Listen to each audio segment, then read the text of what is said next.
말씀 10계명 우리가 강의하고 있는데요. 어버이 주일날 우리 함께 들으면 좋을 것 같은데 내 부모를 공경하라 말씀입니다. 우리 권사님들 자분들 보면 부모님 돌아가신 안 계신 분들도 계시고요. 또 아직 생존하신 분들도 있습니다만 함께 좀 말씀 나누면 좋겠습니다. 제가 몇 주 전에 이렇게 운동한다고 이렇게 스폰을 이렇게 런닝을 하는데 우리 최순희 집사님, 조성만 집사님을 만났어요. 휠체어에 어머님이 앞에 맨 앞에 계시죠. 장모님을 딱 하고 사위되는 조 집사님이 이렇게 딱 가족이 왔어요. 1등 사위시더라고요. 지금도 같이 이렇게 모시고 사는데 제가 보니까 우리 권사님들 집사님들이 거의 효부 효자 참 귀하십니다. 장인 장모 모시고 사는 게 쉬운 일은 아닌 거 아닙니까? 가족 관계는 인간의 삶에서 가장 기본적인 관계입니다. 가정에서 태어나고 가정에서 살다가 우리 가족 품에서 천국 갑니다. 일본의 감독 겸 배우인 기타노 타케시라는 배우가 있는데 이런 이야기를 했대요. 가족이란 누가 보지 않으면 내버리고 싶은 존재. 왜 그렇게 말할까요? 살다 보면 가족이 아니라 왼수가 될 때가 많기 때문입니다. 그래서 옛날 우리 사람들은 전생의 원수가 이승의 가족이 된다 이런 말도 있습니다. 놀라운 통계는 존속 사례가 우리나라가 아주 높다는 사실입니다. 가족이 가족을 죽이는, 자식이 부모를 죽이는 이런 존속 사례가 우리나라가 거의 탑입니다. 세계에서요. 동방예의주국 아니었습니까? 과거에 효를 국시로 여기던 우리나라의 이러한 통계는 아주 충격적입니다.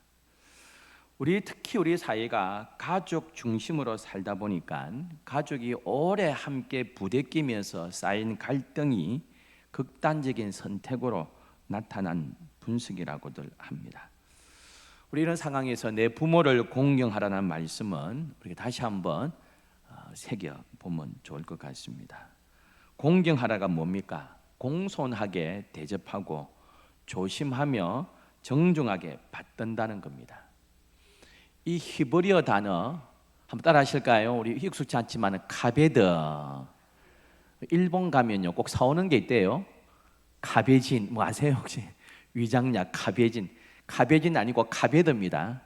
카베드, 공경하라 이렇게 되어 있습니다. 그런데 히브리어 성경에 공경하다 하면 무엇을 공경하다지 않습니까? 목적어 놀랍게요. 카베드 뒤에 따라놓은 목적어 무엇을 공경해야 됩니까? 딱 두 가지 단어밖에 없습니다. 놀랍게 딱 두 가지밖에 없어요. 첫 번째가 잠언 3장 9절입니다. 함께 읽겠습니다.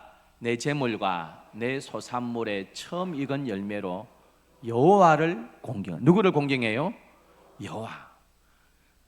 그 다음 또 하나 등장하는 목적어가 있습니다.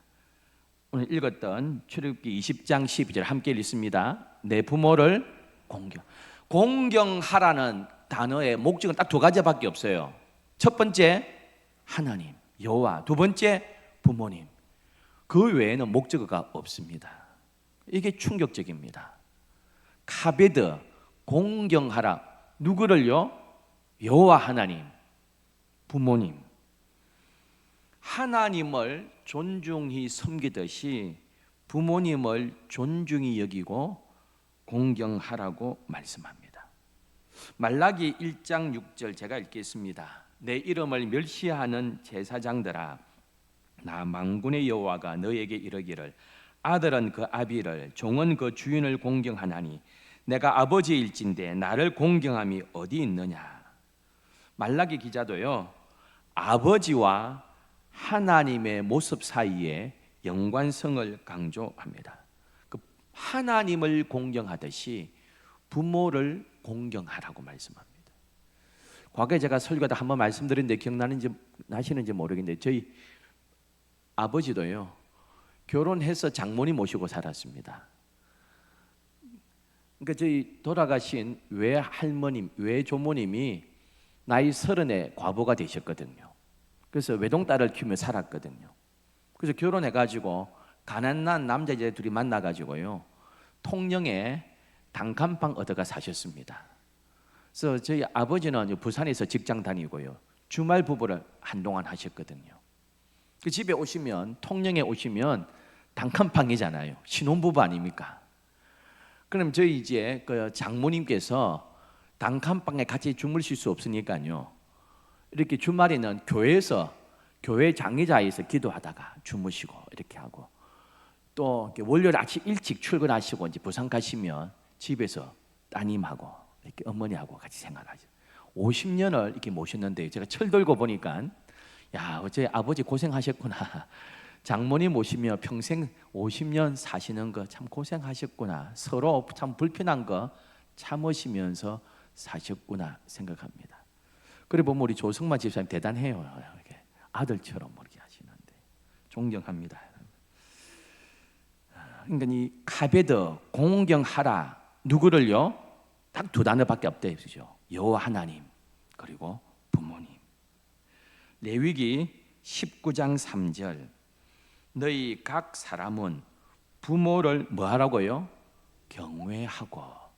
경외하는 것도요, 성경에는 하나님만 경외하는 겁니다. 그런데 딱 하나 더 경외하는 대상을 붙입니다. 누구요? 부모님 경외하는 거. 신명기 10장 12절, 이스라엘아, 내 하나님 여호와께서 내게 요구하시는 것이 무엇이냐고, 내 하나님 여호와를 경외하며.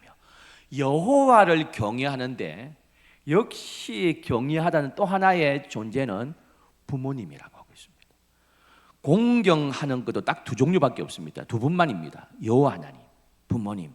경외도 하나님, 부모님. 이스라엘 백성은 하나님만 경외해야 되는데 예외가 있다면 부모님이라고 말씀합니다. 즉 부모를 경외하지 않는 사람은 하나님에 대한 도전이고 반역입니다. 오늘 12절에 내 부모를 공경하라, 그리하면 내 하나님 여호와가 내게 준 땅에서 내 생명이 길리라 했습니다. 우리 모두가 부모로부터 생명을 얻고 살아가는 인생의 날들을 보내고 있습니다. 생명이 제일 귀하잖아요. 돈보다 귀하잖아요. 강도가 딱 칼을 들이대면 우리 뭐랍니까? 목숨만 살려주세요 이러잖아요. 딴 거 다 줄 테니까 목숨만 살려주세요. 그런데 이 생명을 부모로부터 우리가 받았기 때문입니다. 육신의 부모를 공경하지 않는 사람은 하나님을 아버지라고 부를 자격이 없습니다. 그래서 예수님도 고르반 합니다. 내가 하나님 앞에 헌금할 거 다 있다, 그래서 부모 섬길 게 없다, 이렇게 말하는 자들을 책망했습니다. 우리가 금방 살펴보았지만 경외의 대상, 공경의 대상, 우리 하나님과 더불어 부모라고 했는데요, 똑같습니다. 하나님을 저주하는 자, 하나님을 모욕하는 자, 이거 구약의 율법에 돌로 쳐 죽입니다. 그런데 부모에게도 똑같습니다. 레위기 24장에 보면 너는 이스라엘 자손에게 말하여 이르라, 누구든지 그의 하나님을 저주하면 죄를 담당할 것이요 여호와의 이름을 모독하면 그를 반드시 죽일지니 온 회중이 돌로 그를 칠 것이니라.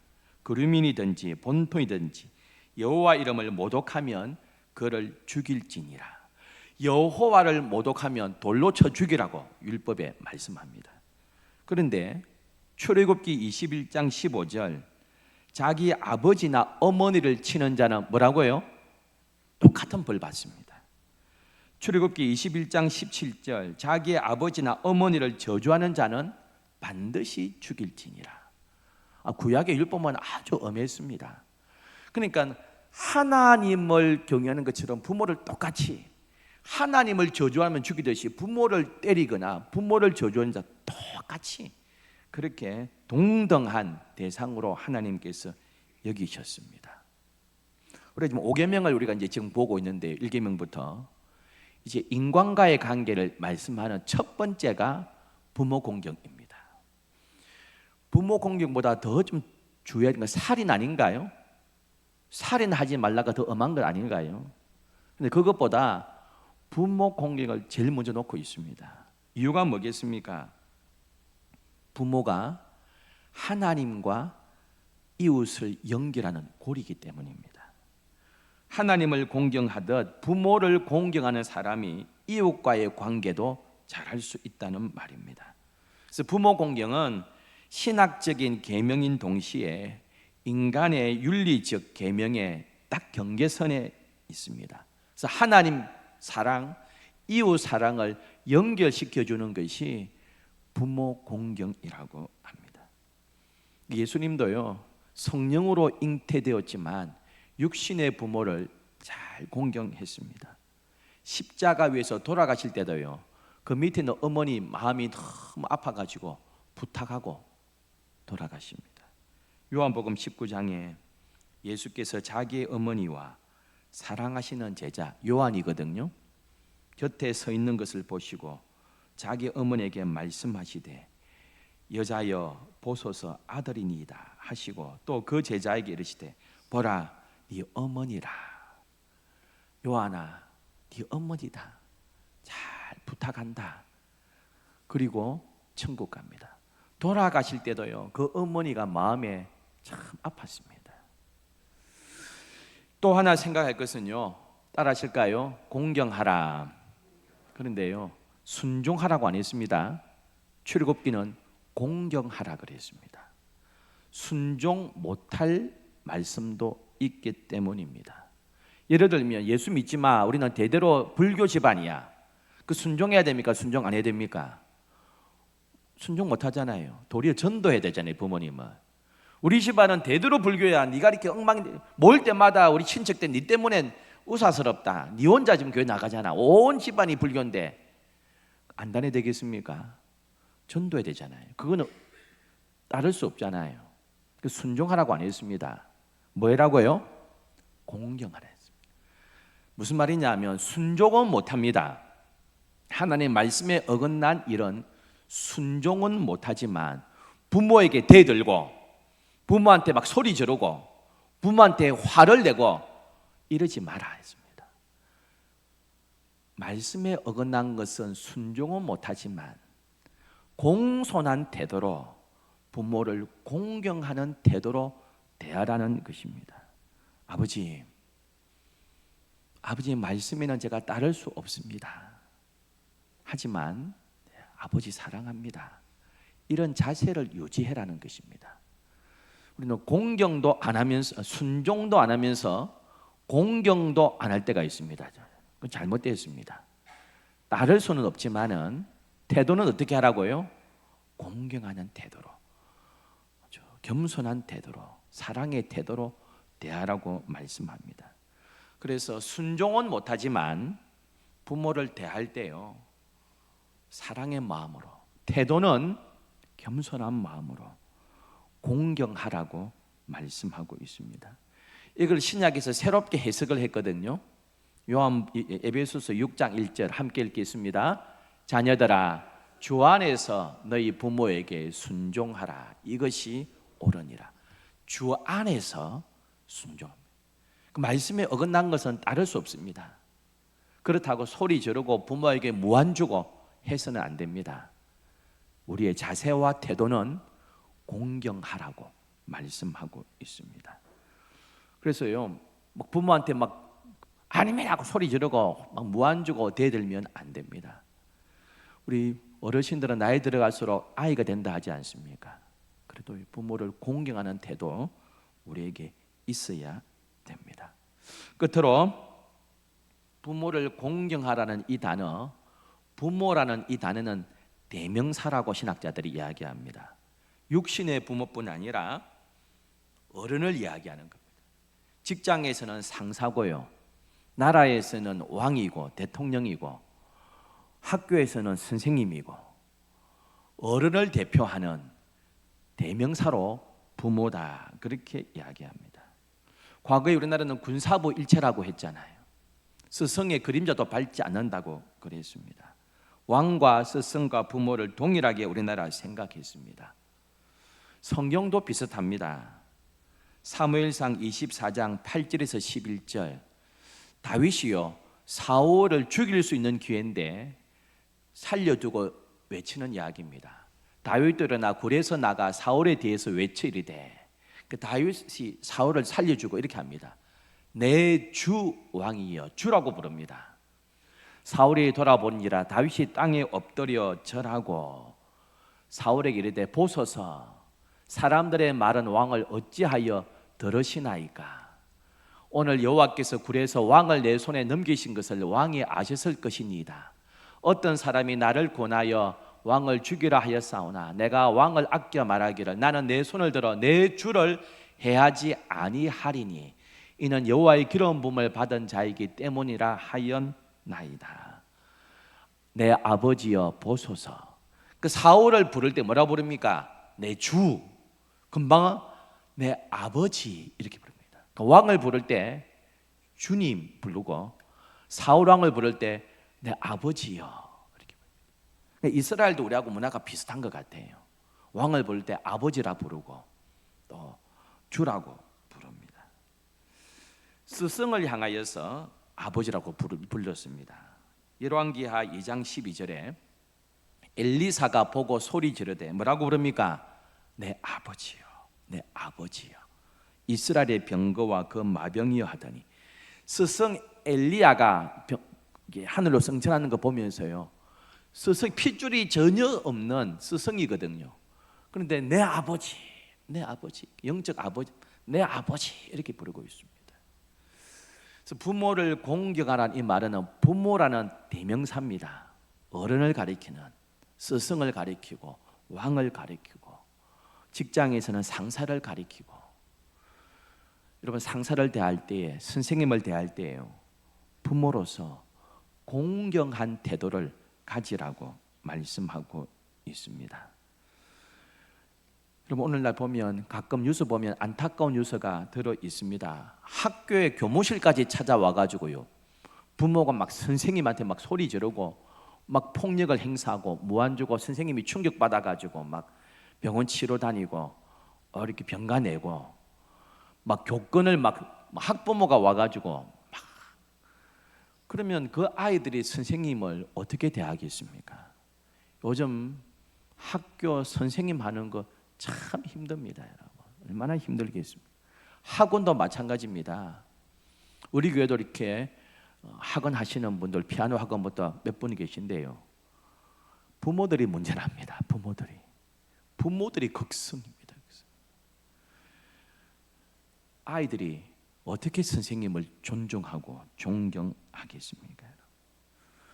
그 성경은 부모를 공경할 때 이 부모는 육신의 부모뿐 아니라 선생님, 왕, 직장에서 상사, 목회자 모두를 말씀하고 있습니다. 교회에서도 마찬가지입니다. 교육자들은 나이가 어리든 많든 영적 스승으로 존중해 줄 때예요, 목회를 잘할 수 있습니다. 그럼 제가 지난번에 말씀한 바와 같이요, 어떤 경우는 와가지고 새끼 전도사 어딨노? 새끼 전도사 누굽니까? 우리 교도 아닙니다. 저 남천동에 있는 제법 큰 교회 그 장로님 와가지고 새끼 전도사 어디 있는데? 아주 잘못됐습니다. 아주 잘못된 것 아닙니까? 여러분 오늘날 부교육자 구하기가 오늘 몇 년 전부터 너무너무 힘들어졌어요. 그래서 교단을 안 가립니다. 요즘은 같은 보수 신학이면 청병해가지고 전임이 아닌 전임도 그렇고요, 이렇게 신학이 같으면 막 이렇게 너무너무 구하기 어려운 시대를 살아가고 있습니다. 그래서 아주 헌신하고 믿음이 좋은 아들들, 참 신실한 분들 신학교 가라고 좀 해주세요, 여러분. 그 외적 소명입니다. 소명은 내적 소명과 외적 소명이 있거든요. 내적 소명은 하나님 주신 나의 감동, 외적 소명은 아니는 꼭 신나가면 좋겠다, 아니는 꼭 목사님 좋겠다, 이게 외적 소명이거든요. 볼 때 여러분 교회에서요, 부목사님들이, 전도사님들이, 담임 목사가 행복해 보여야 됩니다, 여러분. 뭐 대접을 떠나가지고 행복해 보여야만, 야, 우리 부목사님, 우리 담임 목사님 목회가 참 행복해 보인다. 나도 참 신학하면서 이렇게 해야지. 맨날 뭐 목사님 하다 뭐 쫓겨났다, 뭐 했더라면 가고 싶겠습니까, 여러분? 우리 목사님, 우리 전사님 정말 이 길을 가는 게 정말 행복해 보이는구나. 그래야지 청년들도 가고 싶은 마음 들지. 뭐 했다고 목사님 스트레스 받고, 뭐 했다고 뭐 목사님 쫓겨났다, 뭐 했다고 뭐 어느 청년들이 신학하겠습니까? 그래서 교육자들은 나이가 어리든 많든 존중이 여겨야 됩니다. 부모라고 생각해야 됩니다. 갈라디아 6장 6절은 이렇게 말씀합니다. 가르침을 받는 자는 말씀을 가르치는 자와 모든 좋은 것을 함께 하라 했습니다. 제가 서울에 상가교회 목회하는데요, 좀 어렵게 사는 부부가 있습니다. 부인이 대한항공 승무원이었어요. 키도 크시고 집사님이요, 날씨는 예뻐요. 남편이 사업하는데 잘 안 돼요. 하루는 저보고 목동에 있는 그 현대백화점의 몇 층에 가래요. 왜요? 했더니 목사님 거기 가보세요. 그 어느 매장에 가라는 거예요. 가보니까 양복 한 벌 해놓으니까 사이즈 맞춰가지고 가라는 겁니다. 그 제가 엊그제 금요일 날 입고 했던 은색 양복입니다. 이제 20년 넘어가지고 주로 새벽기도용으로 입는데요, 그 옷 입을 때마다 그 집사님 생각나요. 어려운 가운데 목사님 목동에 현대백화점 매장 무조건 가세요. 거기에 어느 매장에 무조건 가세요. 목회자들을 존중히 여길 때요, 하나님께서 복을 주신다고 말씀합니다. 제가 말씀드린 대로 우리 부산을 대표하는 교회는 두 개입니다. 제가 볼 때 두 개입니다. 수영여기는 아주 커가지고 지금 뭐 영향력도 있지만, 그래도 역사적으로 전통적으로 아주 이렇게 부산을 대표하는 교회를 한 교회라만 뽑아라면 저 초랑교회, 부산에서 제일 오래된, 합동체 제일 오래된 초랑교회, 6.25 때 구국기도회 했던 교회 아닙니까? 6.25 전쟁이 한창이던 1951년 4월 이 전쟁에 시달린 피난민들을 격려해 주는 것이 좋겠다는 당시의 초랑교회 장로님이었던 양성봉 경남도지사의 건의를 받아들여 가지고 이승만 대통령이 1951년 오늘처럼 4월 마지막 주일 4월 29일 날 오전 예배에 참석했습니다. 당시 우리 부산이 임시 수도였잖아요.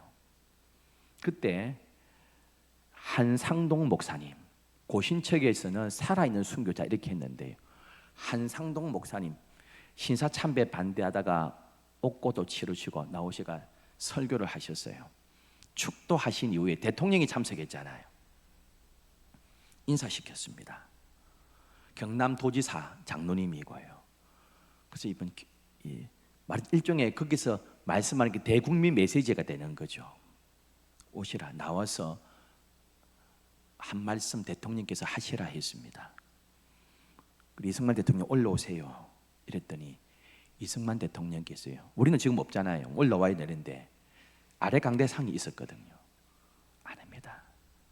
위 강대상은 목사님께서 설교하시는 곳인데 제가 어떻게 올라갑니까? 아니면 괜찮습니다. 한상동 목사님이 몇 번 권유했는데 이승만 장로님, 이승만 대통령 밑에서 한사코 거절하고 그곳은 목사님께서 설교하시는 곳입니다 하고요, 아래 강대상에서 나오셔가지고 주의 종이 말씀 전하는 강단에 제가 못 씁니다 하면서 아래 강단에 있어서 말씀하셨습니다. 대통령도 교회에서는 이승만 대통령이 목회자를 존중했습니다. 이런 목회자는 월급 받는 월급장이가 아닙니다. 수고한만큼 살해받는 사람도 아닙니다. 특정 근무 시간이 있는 사람도 아닙니다. 우리 교회 부목사님, 임목사님 이런 분은 안 그러는데요, 요즘 우리가 목사들끼리 모이면 그런데요, 장례 나가지고 밤에 가야 된다면 전화하면 부목사님이 퇴근했는데요. 장례 나서 가재도 목사님 퇴근했습니다. 안 합니다. 이런 요즘 부목사님들이 막 있다 그래요. 수간만큼 또 특정 근무 시간 정해놓고 하는 것도 아닙니다. 서로 헌신하고 서로 섬기는 관계로 목회자와 또 교회가 되어 있습니다. 어쨌든 부모를 공경하는 자들에게 갈라디아서는 약속 있는 첫 계명이다 됐습니다. 약속을 허락해 주셨다 했습니다. 어떤 약속요? 갈라디아 6장 3절 이로써 내가 잘 되고 장수하리라. 이 땅에서 하나님께서 잘 되는 복, 건강하며 장수하는 은혜 하나님께서 약속해 주셨습니다. 그래서 부모를 공경하는 것 약속 있는 첫 계명이라고 말씀하셨는데요. 잘하고 계셨고 또 잘하셨고요. 우리도 아직 부모님이 살아계신 우리 모두가 정말 부모님을 하나님을 경외하고 공경하라고 똑같은 동급으로 놓고 말씀하셨던 것 기억하며 하나님 앞에 칭찬받는 약속을 받는 우리 모두 되기를 주의 이름으로 축원합니다. 우리 마지막 주는 우리가 사랑방 연합